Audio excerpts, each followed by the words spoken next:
What is up everyone, welcome to this tutorial. In this video we're adding animated text with JetElements plugin. Let's search for animated text, drop it onto a new section. Here you can set the before text and the after text, and the text in between will be the animated text.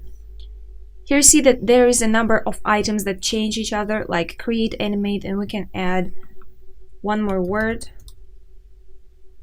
And you see that you can proceed and add more and more items.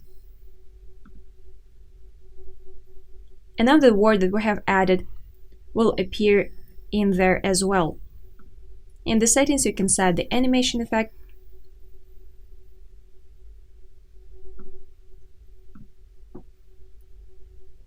you've got quite a number of them.